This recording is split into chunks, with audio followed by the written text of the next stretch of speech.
Hello, എൻ്റെ പേര് Nijo Jomon, 25 years old ആണ്.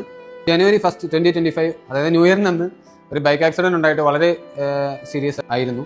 അപ്പോൾ 5% ജീവിക്കാനുള്ള സാധ്യത, ഇനി അഥവാ ജീവിച്ചാലും left side paralysis, memory loss ആവും എന്നൊക്കെ പറഞ്ഞിരുന്നതാണ്. സ്റ്റാർട്ടിങ്ങിൽ ഇത്തിരി ഫിസിയോതെറാപ്പി ഒക്കെ ചെയ്താലും കംപ്ലീറ്റ് റിക്കവറിയിലേക്ക് എത്തിയിട്ടില്ലായിരുന്നു. ബാലൻസ് മോശമായിരുന്നു. നടക്കുമ്പോൾ ഒരു സ്ട്രെയിറ്റ് പാത്തിൽ കൂടെ നടക്കാൻ പറ്റില്ലായിരുന്നു. പിന്നെ മെന്റലി ആണെങ്കിലും വളരെ ഡൗൺ ആയിരുന്നു. എൻ്റെ അങ്കിൾ മുഖേന ഈ കോട്ടയം റീഹാബ്സിനെ പറ്റി അറിയുന്നത്.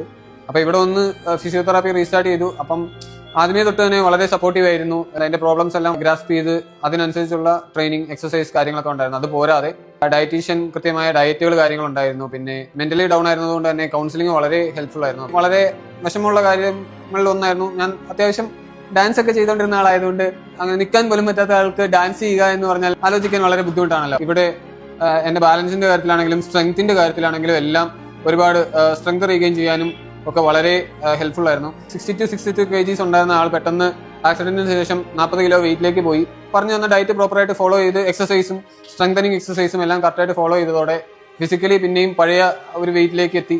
മാർച്ച് എൻഡോട് കൂടിയാണ് ഇവിടെ ജോയിൻ ചെയ്യുന്നത്. ഒരു 2 months മെയ് എൻഡോട് കൂടി തന്നെ വളരെ പോസിറ്റീവ് ചിന്താഗതിയുമായി പഴയ രീതികളിലേക്കെല്ലാം തിരിച്ചു വരാൻ ഇവിടെ കോട്ടയം റീഹാബ്സിലെ ഫിസിയോതെറാപ്പി സെഷൻസ് വളരെ ഹെൽപ്ഫുൾ ആയിരുന്നു. എന്നെ നോർമൽ ലൈഫിലേക്ക് തിരിച്ചു കൊണ്ടുവന്ന വൈശാഖ് സാറിനും ഇവിടുത്തെ ഫിസിയോ സ്റ്റാഫിനും പിന്നെ ഡയറ്റീഷ്യൻ, കൗൺസിലിംഗ് സ്റ്റാഫിനും എല്ലാവർക്കും എൻ്റെ ഹൃദയത്തിൻ്റെ ഭാഷയിൽ നന്ദി പറയുന്നു. താങ്ക്സ്.